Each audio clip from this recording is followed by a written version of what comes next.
Joss and Ava chat about Windermere. Jason is baffled by Britt, and Emma goes looking for answers. Dante Demota chase?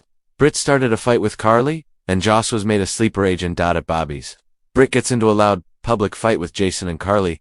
Carly tells her to leave her out of this. Britt keeps trashing her. When she demands he choose between her and Carly, he refuses to answer. That's your choice? Britt concludes. Jason is perplexed. Britt rehashes how he once abandoned her for that woman. She orders him to stay away, and storms out. Jason asks Carly what she said to Britt. She has no idea what's going on. He says, Britt is wrong, and he doesn't have to choose between them. Carly admits there was a time when she needed to come first. But that's in the past. Now, she knows they love each other and he doesn't have to prove it.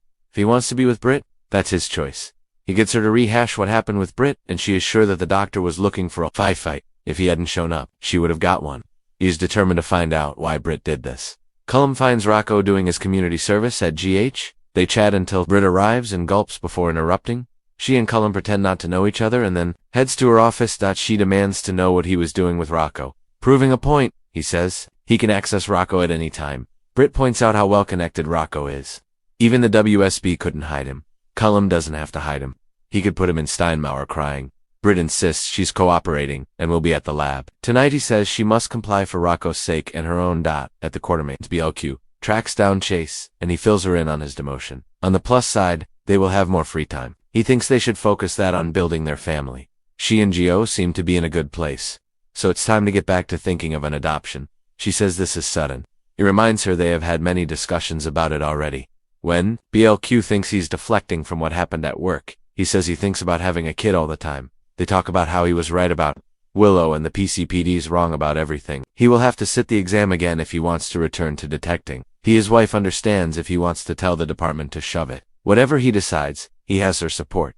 Chase knows he still wants to be a detective. He's rebuilt his career once and can do it again. Subscribe to Soap's Spoilers newsletter. Emma and Gio got to the PCPD to get help from Mac. Since he's not there, Nathan offers his help. They step into the interrogation room and she explains she's starting and to think her grandma is in trouble. Nathan explains she was pulled for some WSB assignment. They haven't heard from her since. Emma says it's not like her to be out of contact for so long. She hasn't communicated with the rest of the family either. Nathan leaves to check if there are any updates. Emma paces and hopes she finally gets some answers. She worries that her grandma needs help and she needs to hear her voice again. Nathan returns to say there is no news, but he will start looking for answers. Joss joins Lucas at Windermere for cocktail hour. She's excited to see where he and Marco live. Ava pops up and offers to make them martinis. Marco joins them. Joss looks for an excuse to leave, but Ava insists she'll stay. Joss asks for wine, and Ava and Marco head for the cellar. Lucas and Joss discuss how much he wants her to get to know Marco. He's grateful that she supports their relationship. Unlike her mother, he wanders off to find some chips, and she starts snooping until Ava catches her. They chat about what a wild place Windermere is and how odd it is for Lucas to live there. Ava goes on about all the people they share in common. Joss doesn't believe it and says Ava only cares about herself. Jerome says she's as self-righteous as her mom. Joss thinks she can't stand her because she sees her for who she is. Lucas and Marco return with wine. As they drink, Lucas says they should check out the catacombs. Marco forbids it. Anna wakes up in her cell and has a vision of Peter. Have you missed me, Auntie Anna? He asks, as he grills her for leaving him for dead. She says he's not there. He says death isn't what it used to be. Britt and Nathan aren't dead. People in his family don't stay dead.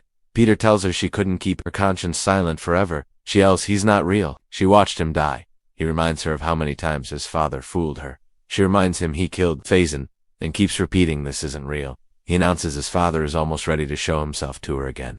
She covers her ears. She begs Faison to show his face.